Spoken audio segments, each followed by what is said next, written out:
अपना उत्तराखंड में आप सभी का बहुत स्वागत है। आपके साथ मैं हूं नलिनी पांडे। उत्तरकाशी की टनल में 41 जिंदगी रेस्क्यू का इंतजार कर रही हैं, मगर छठे दिन रेस्क्यू कर रही टीम का प्लान बी भी फेल हो गया। यहां टनल में रेस्क्यू कर रही अमेरिकन ऑगर मशीन ने भी काम करना बंद कर दिया और कहा जा रहा है कि मशीन खराब हो गई है। इससे पहले एक और मशीन ने काम करना बंद किया था। अब इंदौर से नई मशीन मंगाई जा रही है और उस मशीन के पहुंचने में अभी वक्त लगेगा। लिहाजा बुरी खबर यह है कि फिलहाल उत्तरकाशी टनल में ऑपरेशन रुका हुआ है। अभी तक सिर्फ 22 मीटर ही पाइप को टनल के अंदर डाला जा सका है, जिसके बाद चट्टान आ गई है और मशीन की बेयरिंग टूट गई है। लिहाजा मशीन ने काम करना बंद कर दिया है। अब वर्टिकल ड्रिल की भी संभावना तलाशी जा रही है। इसके लिए सर्वे किया जा रहा है। टनल के ऊपर से ड्रिल करके रेस्क्यू किया जाए, लेकिन मशीन के वाइब्रेशन से मलबा गिरने का खतरा बना हुआ है। सिलक्यारा मोटर टनल में चलाए जा रहे रेस्क्यू ऑपरेशन को 6 दिन कंप्लीट हो गए। इन 6 दिनों में न्यूज 18 की टीम ने पल पल की जानकारी अपने दर्शकों तक पहुंचाई। आज मेरे साथ मेरे 2 और कलीग सत्येंद्र बरतवाल और बलबीर परमार भी मौजूद हैं।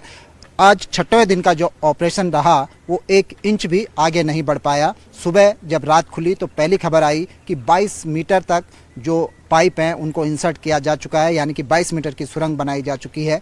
दिन भर इस उम्मीद में रहा गया कि अभी सूचना आती है कि 30, 35 और हम आगे बढ़ चुके हैं, लेकिन शाम होते होते खबर आई कि केवल 22 मीटर तक ही हम सिमट कर रह गए, यानी कि जो बोरिंग मशीन है उसने काम नहीं किया। सत्येंद्र ने उस पीसी प्रेस कॉन्फ्रेंस को भी अटेंड किया जिसमें एनएचआई डीसीएल के डायरेक्टर ने इस संबंध में बात रखी। सत्येंद्र, क्या रहा आज और क्या लगता है, क्या वो मशीन खराब हो गई, क्यों नहीं काम हुआ?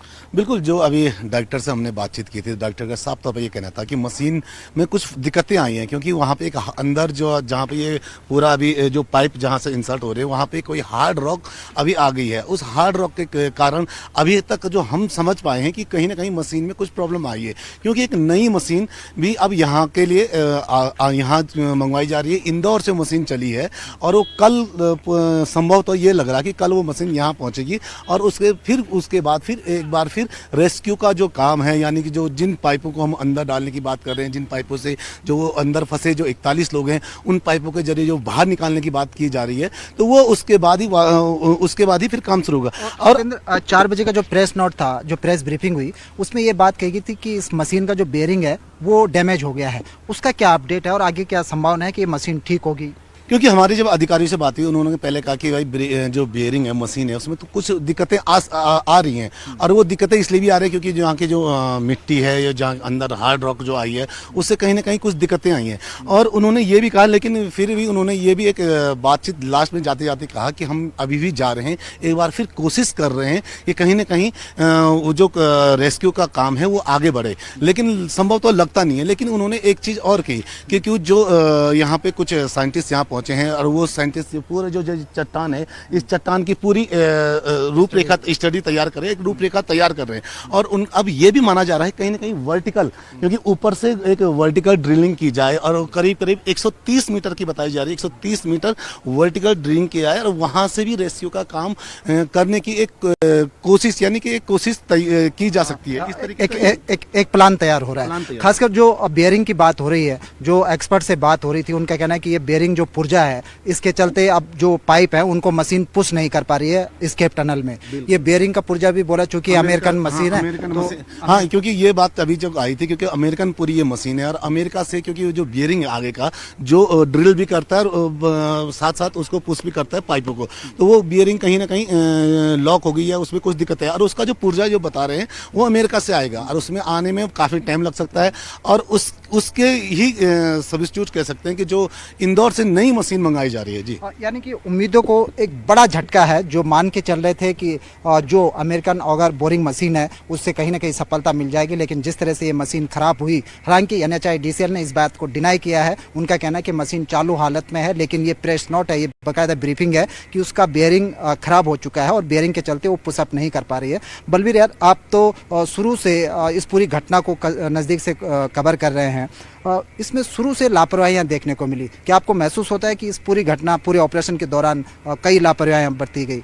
बिल्कुल गंभीर लापरवाहियां इस ऑपरेशन के दौरान बरती गई, क्योंकि जब पहली मशीन आई थी तो उनके इंजीनियरों का कहना था कि हमें जो सॉइल टेस्ट होना चाहिए थी उसकी जानकारी नहीं दी गई, और जो यहाँ पे जो मिट्टी है वो टेलकम पाउडर है। जब हमारी मशीन उसके अंदर घुसी तो उस पर खराबी आनी शुरू हो गई। तो जो मतलब वो टेलकम पाउडर में काम नहीं कर पाई। बिल्कुल टेलकम पाउडर है। और सबसे पहले क्या होता है कि जब भी काम शुरू होता है तो पहले जो सॉइल टेस्ट की जाती है वो टेस्ट यहाँ पे नहीं किया गया। अब जब दूसरी मशीन आई तो जब ये मशीन पे भी खराबी बताई जा रहा है, तो अब क्या किया जा रहा है कि जियो फिजिकल स्टडी की बात की जा रही है, जो पहले ही हो जाना चाहिए था। तो कह सकते हैं हमने 6 दिन बर्बाद कर दिए हैं, और जिन 6 दिनों में हमारी रूपरेखा तैयार हो जानी चाहिए थी वो अभी भी तैयार नहीं है, जिसके चलते हाईटेक मशीनें बुलाई जा रही है पर वो मशीनें अंदर काम नहीं कर पा रही है, जिससे जो घंटे हैं लगातार बढ़ते जा रहे हैं। 136 घंटे बहुत ज़्यादा होते हैं, 40 जिंदगियां अंदर फंसी हुई है। पर इसकी परवाह न करते हुए जो NHI DCL है वो लगातार एक तरफा चल रहा है, राय एक्सपर्टों की नहीं ली जा रही है, टीमें यहाँ पे पहुंची गई है। तो बड़ा सवाल NHI DCL पे लगातार खड़ा हो रहा है। इसकी जो जियो फिजिकल स्टडी है उसके लिए आज ही टीम यहाँ पर पहुंची है, और जियो फिजिकल स्टडी से जो मलबा है उसको स्कैन कराया जा रहा है एक तरह से, कि चूंकि इस मलबे के नीचे 3 मशीनें भी दबी हुई है, मलबे में भारी बोल्डर भी है, जिसके चलते मशीन के संचालन में दिक्कतें आ रही है। अब जाकर जियो फिजिकल स्टडी कराई जा रही है, जो बहुत पहले हो जानी चाहिए थी। तो इस तरह से ये पूरा ऑपरेशन कहीं ना कहीं जो NHI DCL है उसकी अदूरदस्ता और लापरवाही के कारण उसका शिकार हुआ है, उसमें आगे बढ़ता रहा, और यही कारण है कि आज 6वें दिन लोगों की उम्मीदों को एक बार फिर बड़ा धक्का लगा है। लेकिन फिर भी उम्मीद जिंदा रहनी चाहिए। जो इंदौर से जो मशीन यहाँ पर आ रही है, उम्मीद की जानी चाहिए कि वो मशीन जल्द यहाँ पर आए, और एक बार फिर जो रेस्क्यू ऑपरेशन है, जो 41 जिंदगियों का सवाल है, वो सकुशल उनको रेस्क्यू किया जा सके। बलबीर परमार, सत्येंद्र बर्थवाल के साथ सुनील नौप्रभात, न्यूज़ 18 सिलक्यारा, उत्तरकाशी। नैनीताल में हुए सड़क हादसे में 8 लोगों की मौत हो गई। इसका जिम्मेदार कौन है, क्योंकि सड़कों की हालत पहले से ही जर्जर है, ऊपर से सवारियों का ओवरलोड। ओखल कांडा में मौत की वजह बन गया है, जिसे लेकर ग्रामीणों में काफी रोष है।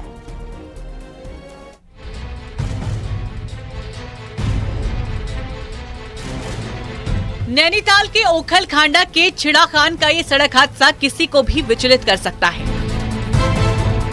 शुक्रवार को 11 लोगों को लेकर पीपल पानी जा रही पिकअप गाड़ी 600 मीटर गहरी खाई में गिर गई।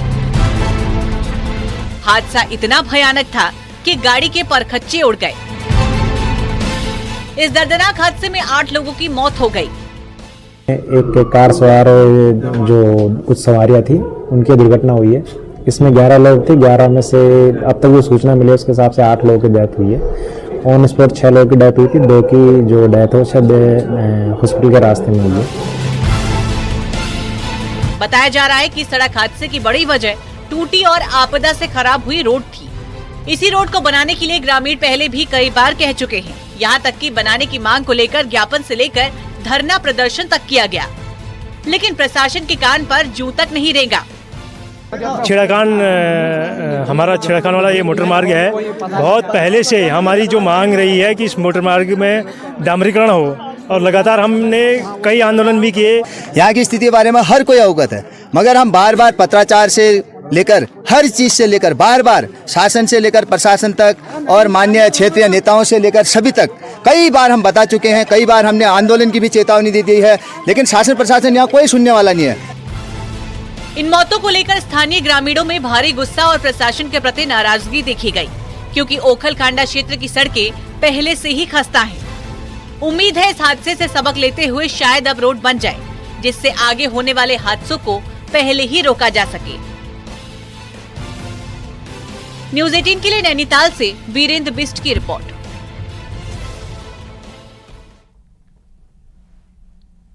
बीजेपी के स्टार प्रचारक उत्तराखंड के सीएम पुष्कर सिंह धामी ने जयपुर के झोटवाड़ा क्षेत्र में सभा की और बीजेपी के प्रत्याशी राज्यवर्धन सिंह राठौड़ के समर्थन में वोट मांगे। सीएम धामी ने डबल इंजन की सरकार के फायदे गिनाए और राजस्थान की कांग्रेस सरकार को फेल करार दिया। बतौर स्टार प्रचारक कई राज्यों में आप जा रहे हैं, किस तरह से देखते हैं यहाँ कांग्रेस गारंटियां दे रही है, कैसे बीजेपी जवाब देगी? पूरे देश में जो प्रधानमंत्री मोदी जी की गारंटी है उस पर लोगों को विश्वास है। वो लोग उस पर मतदान करना चाहते हैं, अपना वोट देना चाहते हैं और डबल इंजन की सरकार हर जगह बनाना चाहते हैं, चाहे राजस्थान हो, मध्य प्रदेश हो, छत्तीसगढ़ हो, हर जगह डबल इंजन की सरकार बनेगी। क्योंकि लोगों ने देखा है कि जहां डबल इंजन नहीं है वहां केंद्र से आने वाला जो पैसा है, जो धन है, वो सीधे सीधे उन लोगों तक नहीं पहुंचता, उन योजनाओं में नहीं लगता जिन योजनाओं के लिए भेजा जाता है। उधम सिंह नगर में आबकारी विभाग की निगरानी में अवैध शराब बिक रही है और शिकायत बीजेपी के विधायक कर रहे हैं। डीएम को कोई खबर नहीं और प्रभारी मंत्री लापरवाही पर एक्शन की बात कर रहे हैं। तो क्या उधम सिंह नगर में भी हरिद्वार और देहरादून के बाद लोगों की मौत का इंतजार हो रहा है? डीओ का काम खाली ये है कि ठेके बांट देना, या कोई अवैध शराबी तुम रोकोगे? नहीं, कहाँ रोकोगे? यहाँ तो जखीरे मिल रहे हैं। उधम सिंह नगर के जिला मुख्यालय रुद्रपुर में डीएम और एसएसपी की नाक के नीचे अवैध शराब बिक रही है। जिला आबकारी अधिकारी पर अवैध शराब बेचने का आरोप रुद्रपुर के बीजेपी विधायक शिव अरोड़ा ने लगाया है। वीडियो में विधायक जी खुद बता रहे हैं कि कैसे रुद्रपुर में अवैध शराब की बिक्री 10 गुना बढ़ गई है। तो क्या अब भी जिले के डीएम, कप्तान और जिला आबकारी अधिकारी को किसी सर्टिफिकेट की जरूरत है या सब मिलकर किसी बुरे दिन का इंतजार कर रहे हैं? विभाग के बड़े अफसर कुछ कहना नहीं चाहते तो उधम सिंह नगर के प्रभारी मंत्री गणेश जोशी जिम्मेदारी तय करने की बात कर रहे हैं। पर उससे हैरान करने वाली बात तो ये थी कि मंत्री के सवाल पूछने पर उधम सिंह नगर के डीएम बेखबर थे। जैसे ही मुझे संज्ञान में आया, मैंने डिस्ट्रिक्ट मजिस्ट्रेट से मैंने कहा है और वो मुझे अभी थोड़ी देर में रिपोर्ट दे रहा है। क्योंकि अवैध शराब से पीछे कई दुर्घटना हो चुकी हैं। देहरादून के अंदर भी कई लोगों की जाने गई हैं, हरिद्वार में कई लोगों की जाने गई हैं। तो लोगों की जान की कीमत से ज़्यादा कुछ नहीं हो सकता। हम सुनिश्चित करेंगे। उत्तराखंड में आबकारी विभाग अवैध शराब के खिलाफ ऑपरेशन चलाता है, लेकिन बावजूद इसके अवैध शराब का नेटवर्क नहीं टूटता।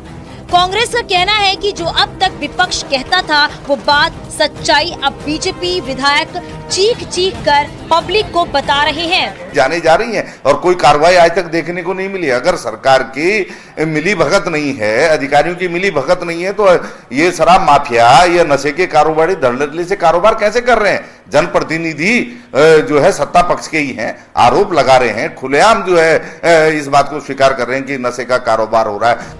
उधम सिंह नगर में खुलेआम अवैध शराब की बिक्री और विधायक के वीडियो ने तस्वीर साफ कर दी है। पर सवाल ये है कि अब एक्शन कब होगा, क्योंकि एक्शन लेने वालों पर ही उंगलियां उठ रही हैं। दीपांकर भट्ट, न्यूज़ 18, देहरादून।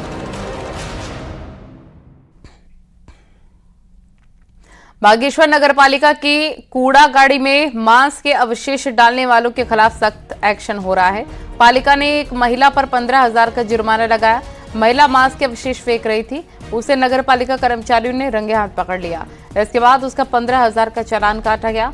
पालिका को लंबे वक्त से शिकायत मिल रही थी कि उनकी कूड़ा गाड़ी में लगातार मांस के अवशेष मिल रहे हैं। इसके बाद पालिका ने ऐसे लोगों के खिलाफ अभियान शुरू कर दिया है।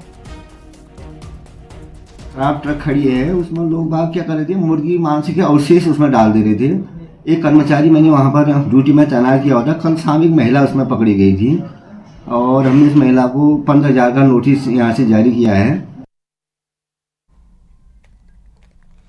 हाईकोर्ट के आदेश पर एक और जहां सरकारी भूमि से अतिक्रमण को हटाया जा रहा है, वहीं चमोली की जिलासू तहसील में खनन कारोबारी ने वन पंचायत की जमीन को खुर्द-बुर्द कर दिया। अलकनंदा नदी के सिर्फ 50 मीटर की दूरी पर इन दिनों स्टोन क्रशर लगाया जाना है।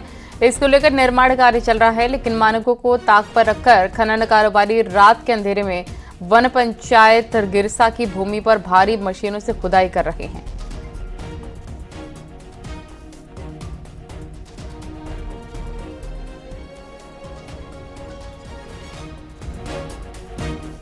अब आपको दिखाते हैं पहाड़ top 10 news.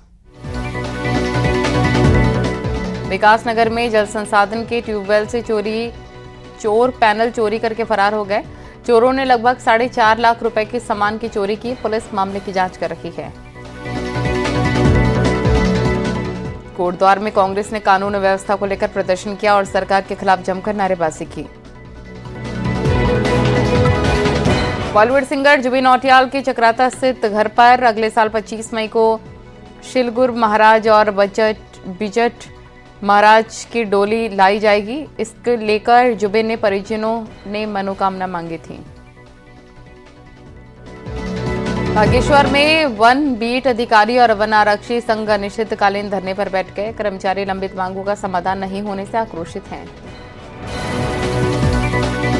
Haridwar medical college शिलान्यास के पत्थर में अपना नाम नहीं लिखे जाने को लेकर हरिद्वार की मेयर अनीता शर्मा ने कॉलेज पहुंचकर नाराजगी जताई।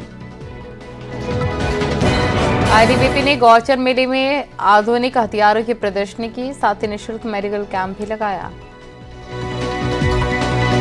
पौड़ी में नगर पालिका चुनाव की तैयारियों को पूरा करने में प्रशासन जुट गया है। यहां जनगणना के लिए ट्रेनिंग दी जा रही है। यूपीसीएल ने हरिद्वार की शिवालिक नगर पालिका को करीब 2.5 करोड़ रुपए का बिल भेजा। वहीं पालिका ने बिल को गलत बताया और पोल ट्रांसफार्मर का करीब 4 करोड़ वसूली का नोटिस भेजा। कोटद्वार नगर निगम लकड़ी पड़ाव में 62 बीघा भूमि पर अवैध कब्जे के खिलाफ कार्रवाई करने जा रहा है। निगम की ओर से भूमि की नपाई का काम शुरू हो चुका है। 7वीं एशियाई पेंचक सिलाट प्रतियोगिता में रामनगर की कृति गोसाई ने सिल्वर मेडल जीतकर क्षेत्र का नाम रोशन किया।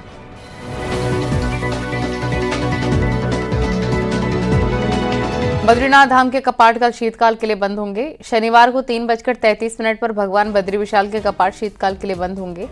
भगवान बद्री विशाल के मंदिर को 10 से 15 क्विंटल फूलों से सजाया गया। कपाट बंद होने से पहले बद्रीनाथ धाम में तीर्थयात्रियों का जमावड़ा लगा हुआ है। भारी संख्या में तीर्थयात्री बद्रीनाथ धाम पहुंचे हैं। बताया जा रहा है कि अंतिम दिन 10 से 12,000 तीर्थयात्री बद्रीनाथ धाम के दर्शन के लिए पहुंच सकते हैं। बद्रीनाथ धाम में अभी 18,000 25,000 से ज्यादा अधिक तीर्थयात्री दर्शन कर चुके हैं।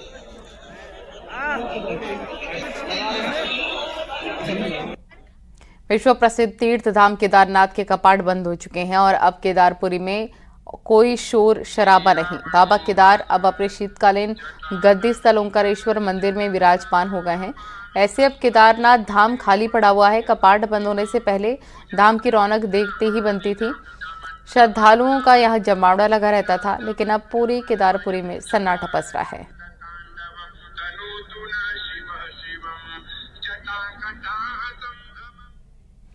बद्रीनाथ केदारनाथ मंदिर समिति के अध्यक्ष अजेंद्र अजय ने भविष्य में बद्री मंदिर में चल रहे निर्माण कार्यों का निरीक्षण किया। उन्होंने संबंधित ठेकेदार को जल्द से जल्द काम पूरा करने के निर्देश दिए। बद्रीनाथ केदारनाथ मंदिर समिति की तरफ से जोशीमठ से 24 किलोमीटर दूर भविष्य बद्री में भव्य मंदिर का निर्माण कराया जा रहा है। जल्द ही मंदिर निर्माण कार्य पूरा होने का दावा किया जा रहा है।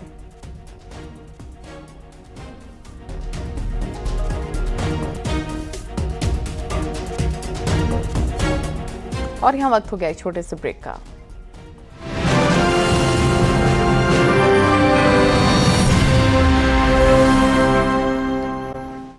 बार महिलाओं की रामलीला का आयोजन किया गया। यहाँ पर थराली रामलीला ग्राउंड में ये महिला रामलीला हुई है, जिसे देखने के लिए बड़ी संख्या में राम भक्त पहुंचे। रामलीला में हनुमान के पात्र को छोड़कर बाकी सारे पात्र महिलाएं हैं और सभी का अभिनय महिलाएं ही कर रही हैं। आज इस महिला रामलीला में सीता स्वयंवर का आयोजन किया गया और महिलाओं की अदाकारी ने सभी का मन मोह लिया।